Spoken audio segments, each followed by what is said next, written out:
Bon, bonjour tout le monde. On va maintenant s'intéresser à l'étude graphique d'une fonction. Donc, on va faire le chapitre 9. Un peu comme pour le chapitre 8, le chapitre 9 est divisé en 4 sections où on fait pas mal toujours la même affaire. C'est juste qu'à chaque section, on rajoute une petite affaire. Euh, ben, il y a des choses qu'on avait déjà fait, donc je ne vais pas procéder de cette façon-là. Je vais faire un exemple complet d'étude graphique. Sans considérer vraiment les sections. Là. Donc, un peu comme pour le chapitre 8 aussi, l'étude graphique complète d'une fonction, c'est pas un sujet pour lequel il y a du nouveau, c'est-à-dire que tout ce qu'on fait, c'est utiliser des choses qu'on a déjà vues. Donc, il n'y a pas vraiment de nouvelles matières.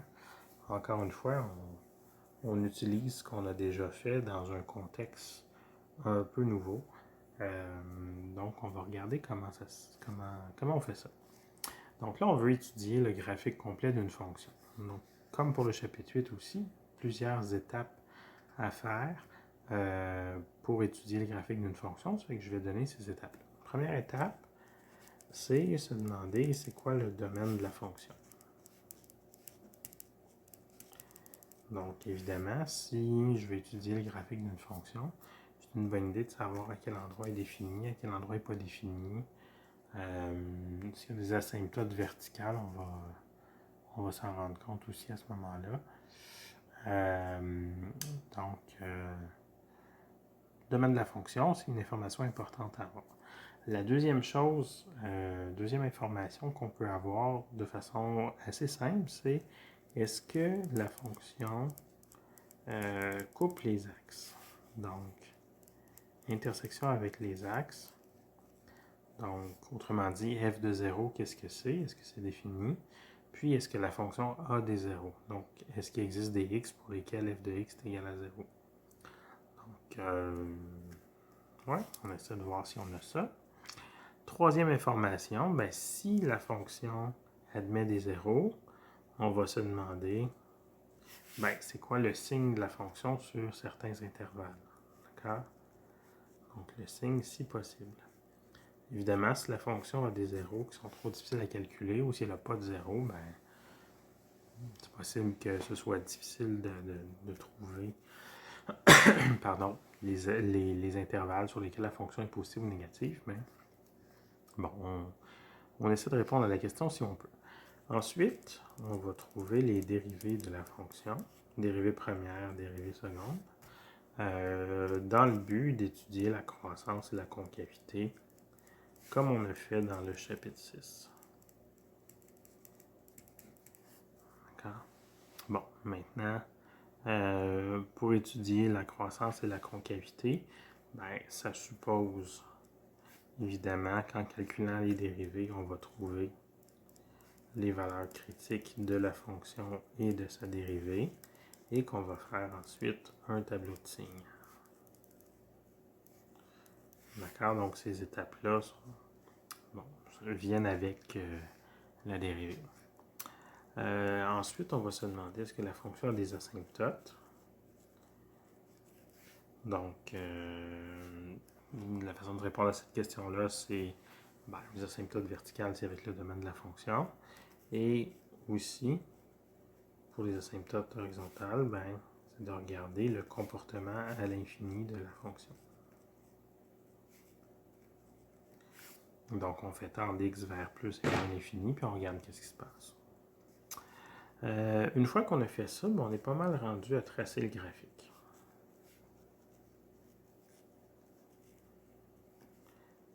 Voilà. Donc, c'est les étapes à respecter pour faire une étude graphique complète d'une fonction. Donc, ce qu'on va faire là, c'est qu'on va faire un exemple. Donc, je ne vais pas faire un exemple qui est fait dans le livre parce que vous pouvez les lire. Je vais faire un exercice, je pense que c'est l'exercice numéro 1A de la section 9.4. Donc, vous avez la fonction 1 sur 1 plus x carré. On veut faire une étude graphique de cette fonction-là. On veut trouver le graphique de la fonction. Donc, première chose à faire, on l'a dit, c'est de trouver le domaine de la fonction. Maintenant, le domaine de la fonction, il n'y a pas de racine là-dedans, puis il y a une division. Au dénominateur, on a 1 plus x2. 1 plus x2, c'est toujours plus grand ou égal à 0. En fait, c'est toujours plus grand ou égal à 1. Donc, c'est toujours positif. On ne peut pas avoir de division par 0, ce qui veut dire que le domaine de cette fonction-là, c'est les réels. Ensuite, pour les intersections avec les axes, ben, f de 0, on est capable de le calculer. F de 0, ça nous donne 1. Donc, ça veut dire qu'on croise l'axe des y en y est égal à 1. On ne croise pas l'axe des x parce que quand on regarde ça ici, ça ne peut pas donner 0. Pour qu'une fonction donne 0, il faudrait qu'au numérateur, on puisse avoir 0, puis on a une constante, c'est 1. Donc, on n'a pas de 0. Le signe de la fonction, bon, comme il n'y a pas de 0, ça veut dire que la fonction est toujours positive ou toujours négative. Puis là, ici, ben, c'est toujours positif parce qu'on a un numérateur qui est positif et un dénominateur qui est positif. Donc, c'est toujours positif. Donc, toujours plus grand que 0. On va l'écrire comme ça. OK. Donc là, on est rendu à l'étape des dérivées. Donc, on va faire la dérivée première et la dérivée seconde. Pour la dérivée première, on a 1 sur 1 plus x2. On pourrait appliquer la règle du quotient. On peut aussi faire 1 plus x2 à la moins 1 qu'on dérive. Moi, je préfère faire ça. Donc, je vais faire moins 1 fois 1 plus x2 à la moins 2. D'accord?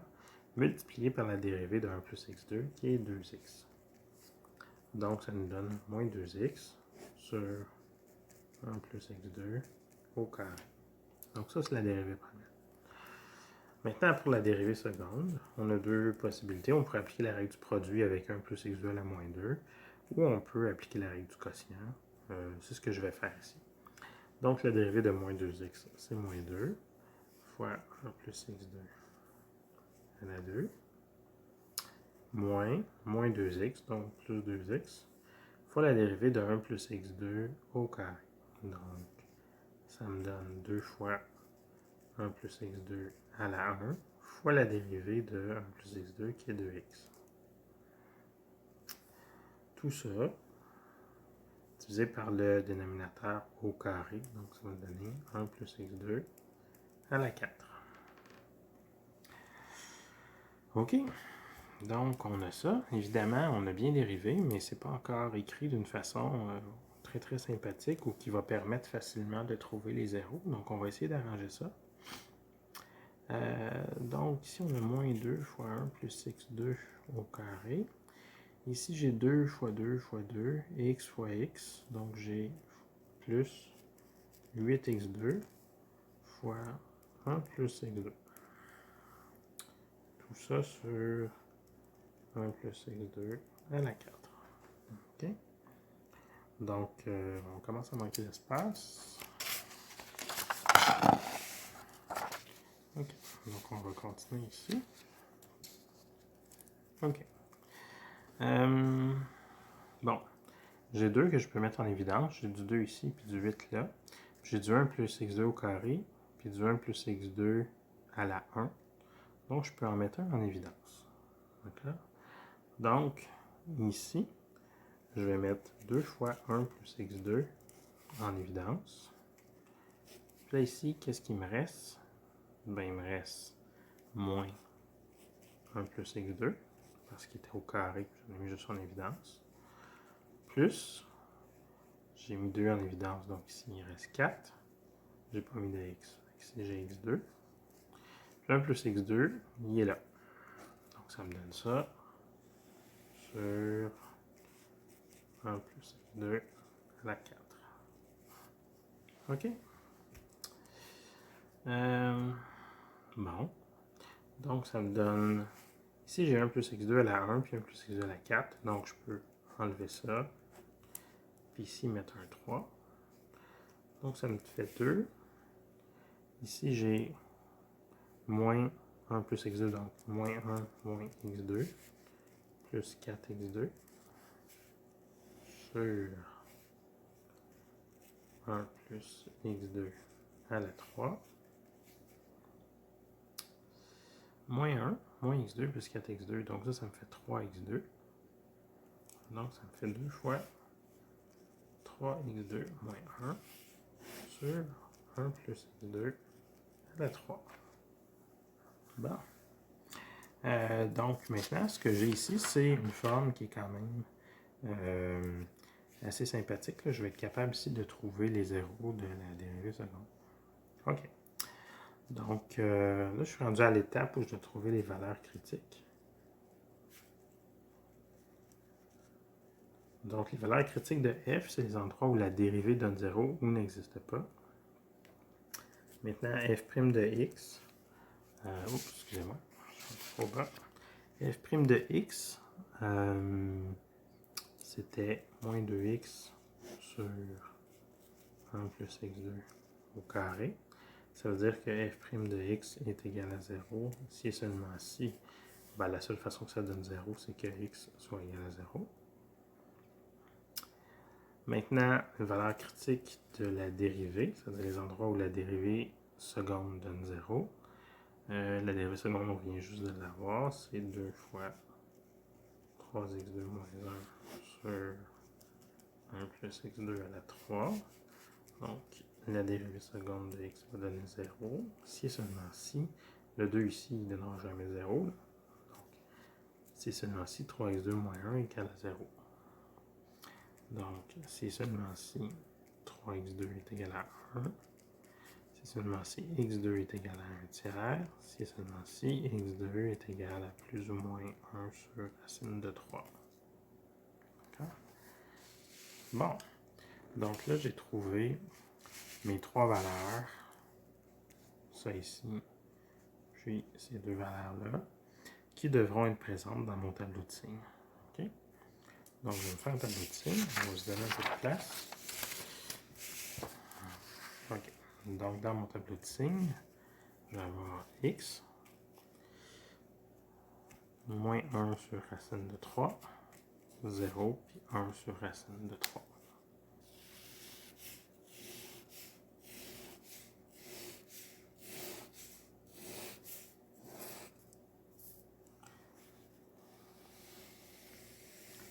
Bon, maintenant, ici, j'ai le signe de f' de x. Cette ligne-là va me renseigner sur la croissance de la fonction. Ça va me dire où est-ce que c'est croissant, où est-ce que c'est décroissant. Ici, je vais avoir le signe de la dérivée seconde de x. Ça va me renseigner sur la concavité. Puis finalement, ici, f de x, donc pour identifier la valeur des maximums, des minimums, des points d'inflexion. Donc, voilà. OK. Bon. Maintenant, notre dérivée première, c'était f de x, c'était moins 2x sur, on a ça ici, sur 1 plus x2 au carré. Donc, ici, au dénominateur, ça va toujours être positif. Au numérateur, ben, quand x va être négatif, avec le moins, ça va donner un positif. Donc ici, puis là, ça va être positif. Puis quand x va être positif, ben, le moins x va devenir négatif. Donc ici, ça va être négatif. D'accord? Bon. Donc ça veut dire quoi? Ça veut dire que la fonction ici est croissante et qu'ensuite, elle est décroissante. Ça veut dire qu'ici, en x est égal à 0, on atteint un max. Puis f de 0, ben, on le connaît, on l'a calculé dès le début, là, quand on a regardé notre fonction. On a dit que f de 0, c'était 1. Donc, on peut le mettre ici, tout de suite. Bon, maintenant, notre dérivée seconde, c'était... on avait ça ici, c'était 2 fois 3x2 moins 1 sur 1 plus x2 au cube. Vous entendez un peu de bruit, c'est mon chien qui se promène. Il est aveugle, donc des fois il fait du bruit puis il se cogne partout. Donc inquiétez-vous pas trop si vous entendez du bruit. Donc, là ici, on s'intéresse au signe de la dérivée seconde. Donc, quand x est plus petit que moins 1 sur racine de 3, excusez-moi, ça va trop loin. Quand on va mettre au carré, ça va donner une grande valeur plus grande qu'1. Donc ici, ça va être positif.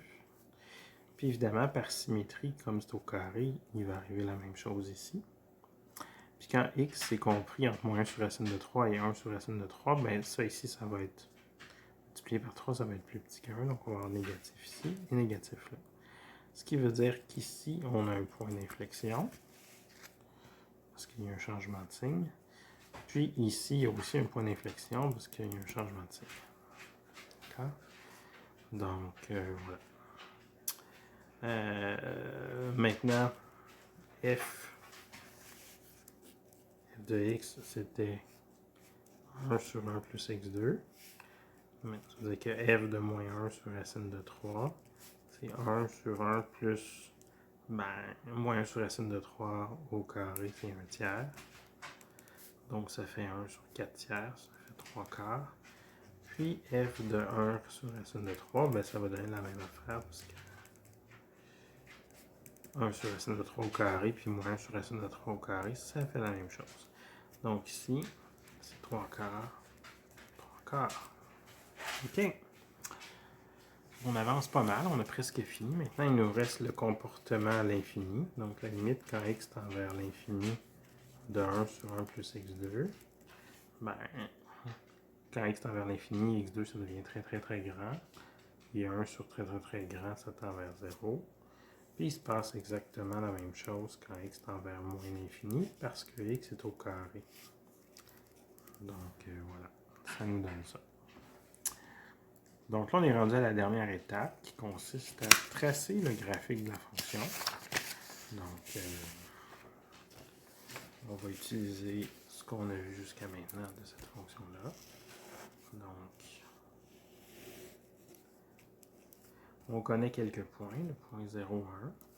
On connaît le point moins 1 sur racine de 3 qui nous donne 3 quarts. Le point 1 sur racine de 3 qui nous donne aussi 3 quarts. On voit que la fonction est toujours positive, donc toujours au-dessus de l'axe ici. Mais quand x tend vers moins l'infini plus l'infini, ça tend vers 0. Donc la fonction fait quelque chose comme ça. Ça monte. Puis là, ici, il y a un changement de concavité. Donc c'était concave vers le haut. Là, ça monte encore, mais ça monte moins vite.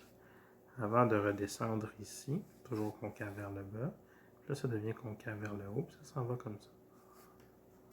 Donc, le graphique de la fonction f, qui est égal à 1 sur 1 plus x2, a l'air de ça. Donc, il y a un maximum ici qui est atteint.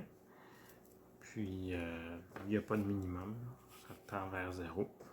Il y a une borne inférieure qui est 0, mais ce n'est pas un minimum. Donc, ça conclut cet exemple-là.